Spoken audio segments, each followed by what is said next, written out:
Hey everyone, this is Carter Woetzel, lead researcher and economist for Shape Protocol. In the last 72 hours, we saw UST Depeg, and as a team of researchers and as a protocol that's looking to build a stablecoin, we did the deep dive. We looked into the economics of Terra and what went wrong, and most likely we're going to be evolving our model from what we learned.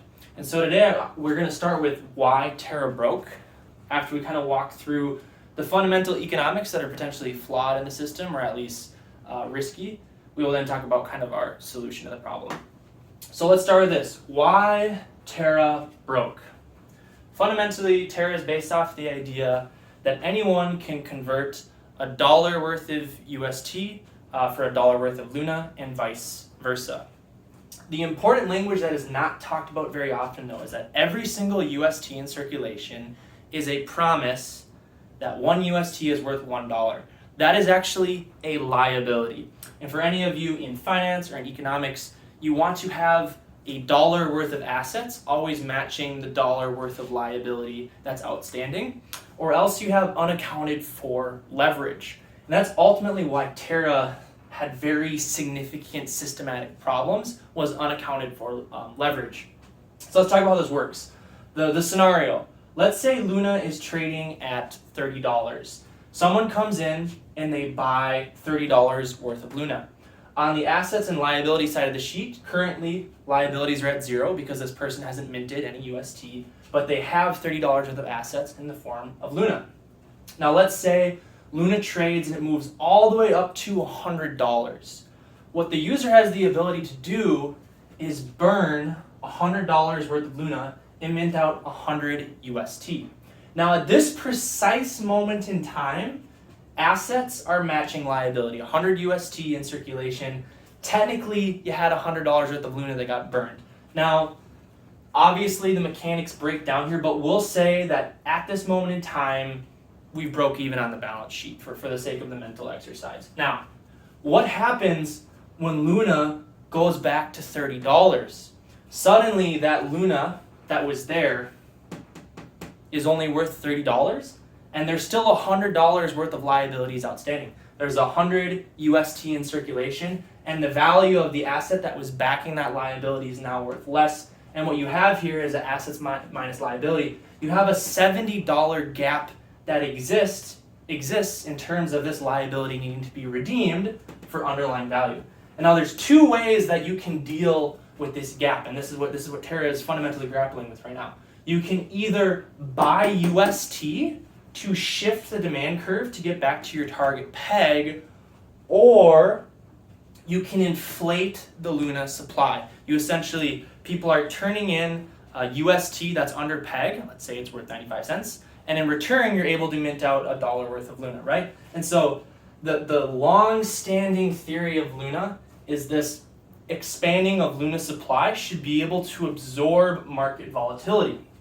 And during the massive UST rundown, the problem was there was only $1.5 billion worth of Bitcoin buy pressure to shift the demand curve. And so the only mechanism left to absorb market volatility of UST dropping from all these people redeeming liabilities for assets was in the form of Luna supply.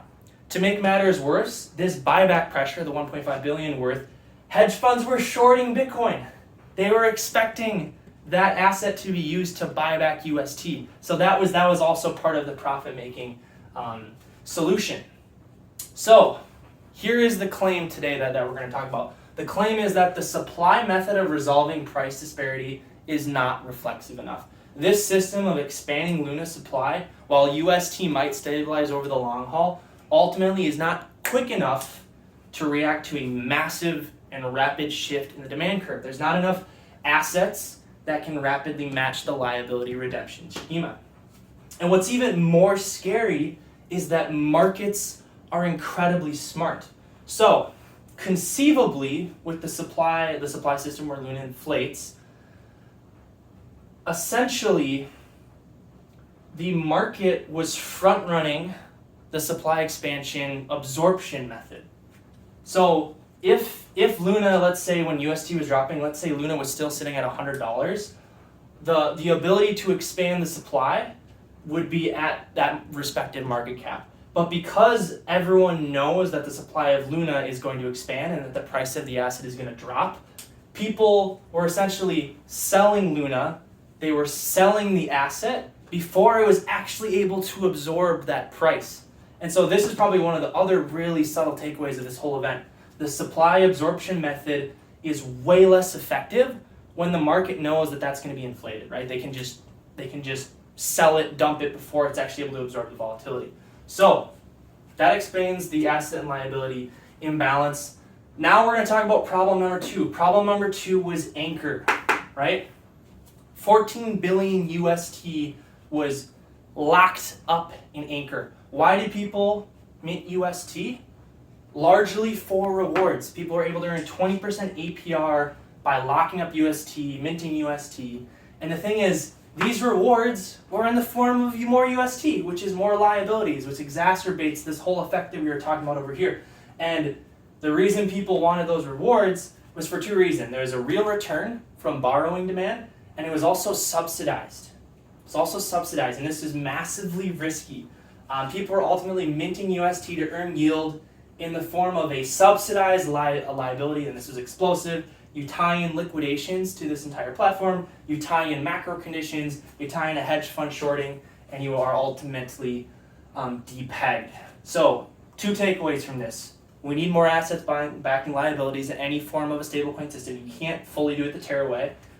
Lesson number 2, you can't subsidize a yield platform tied to expanding the supply of a stablecoin, or else you're artificially expanding your stablecoin supply, and each one of those stablecoins is a liability. You have to be able to account for it at some point. And my final question for Luna right now in this moment is, where does this 14 billion UST go right now?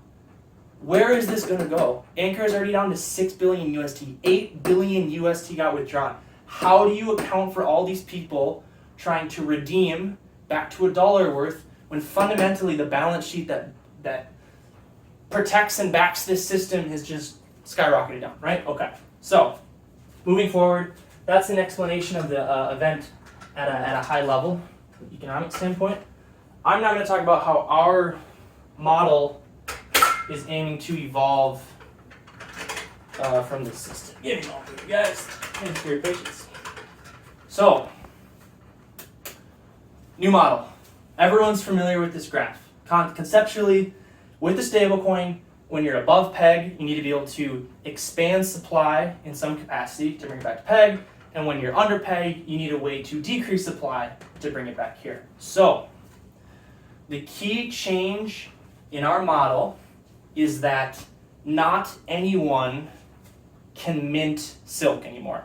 So with the original model, the problem with their system is any institution, any everyday person could burn Luna for UST, which is creating a liability that the protocol has to account for. And so, how does silk get minted? There's now 2 ways. The first way is that a user has to deposit $1 of value to the treasury in order to be able to mint out 1 silk. And so then the arbitrage still applies. Let's say there is silk is trading at $1.02. What a user can do is they can deposit $1 worth of secret onto the treasury. They then get to mint out 1 silk that they can sell and earn arbitrage profits on. So they've expanded the supply of stablecoins. They've created a liability, but that liability is backed by an asset on the treasury, right? That's a fundamental key difference and key change in the system. No longer are you burning shade to mint silk. Instead, we're pulling on an uncorrelated asset when we are expanding our liabilities. The only other entity that is allowed to mint silk is the protocol. The protocol is able to burn $1 worth of shade to mint 1 silk. And so conceptually, the protocol, which is decentralized and owned by everyone, is the only entity in the game that is able to issue a liability against Shade's own market capitalization. Versus Luna, anyone in the world could mint a liability that the protocol ultimately had to answer for. That is the fundamental systemic risk that lives within that system, and we are now drastically reducing that by saying, nope, you have to have an asset that backs the liability. And additionally, the only time we're allowing ourselves to have liabilities that are issued against the protocol market capitalization of the protocol itself, right? Which is going to be very controlled, risk parameters tied to these things, decentralized governance tied to these things. So that's case one. That's how we handle supply expansion now. Case two remains identical to Terra Luna. Users can burn 1 silk for $1 worth of shade. Because fundamentally that supply absorption mechanic works, and that's the theory. As long as it's not front and center, you need more assets to be able to step in and shift the demand curve.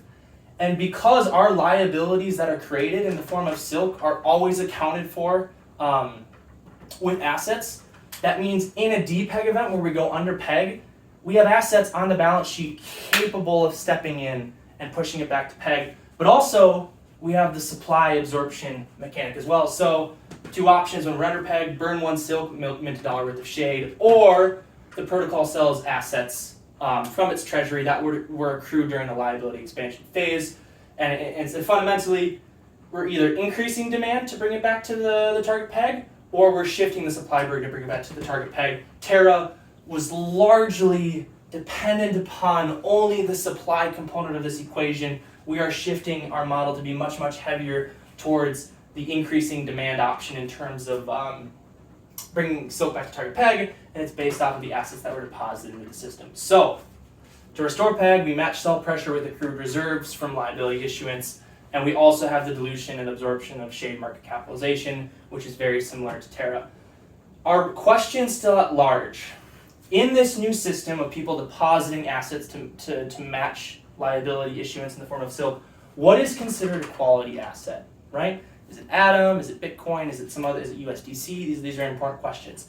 Question number 2: what is an acceptable asset to liability ratio? Terra essentially had 1.5 billion in assets to 18 billion in UST. That asset to liability ratio is really, really not good. Arguably, of course, Terra's market capitalization is also a part of the asset to liability ratio of Terra, but as we said before, users front ran the supply absorption system. So it's that market capitalization became less meaningful in terms of protecting the peg. So that's our question. What is an acceptable asset to liability ratio? When is it okay for the protocol, in this case Shade Protocol, to issue a liability against its own market cap? We need to be able to simulate and model all of this. We have now changed it where users cannot burn shade for silk. They can, however, burn silk for shade, right? That's an important absorption mechanism. What's the fee curve going to look like? We need to re-challenge our concept of stability on this front. How are buybacks handled? One of the problems with Terra is they only had Bitcoin, and so hedge funds were shorting Bitcoin and Luna at the same time because they knew that in order to bring UST back to peg, that they were going to have to sell Bitcoin in order to do it. They were going to have to buy UST with Bitcoin. And so how do we perform buybacks to avoid entities that are shorting it and to avoid market makers that are gaming the system? And then finally, how do we handle multi-chain? So the last thing I want to mention too is as people deposit value into the treasury, one of the questions that inevitably comes up is, okay, you have assets, you issue your liability, what happens if the value of those assets drop, right? This is suddenly assets don't match liability. We're kind of back to that original Terra question, or problem I should say. And so the concept we have at large is that dollar worth of value gets split 80% into purchasing some sort of stable coin, whether it's USDC or some other stable coin that's universally trusted. And then the other 20% is kept in the form of that original asset. Let's say it was Atom that was deposited. You sell 80% of the Atom for the stable coin that is now in reserves. The other 20% that's considered volatile sits there and can be used to generate yield, and that yield can ultimately route back to buying more stable coins and increasing the reserves at large. So just to reference that question, because it's a very common question that's already coming up. So anyways, thank you for watching this video. I hope this shows that Shade Protocol and our vision for Silk, that we understand the economics, we understand where things went wrong. Obviously, when we're talking about these types of models, there is more complexity than what can be captured on a single whiteboard. But we feel like there are some systemic problems with Terra, and it is a phenomenal protocol. It trailblazed, but we want Silk to be able to have enough assets to react to truly volatile events like what we saw yesterday. And this new iteration of the model, this is what it means for us to continue to push the envelope. It's a combination of collateralization, it's a combination of algorithmic expansion, and excited to bring you guys more details on this. We'd like to say if you don't react to history, then we will repeat it, and so inevitably the model must change. So thank you for your time, guys. This is Shape Protocol, Carter Woetzel. Have a nice day.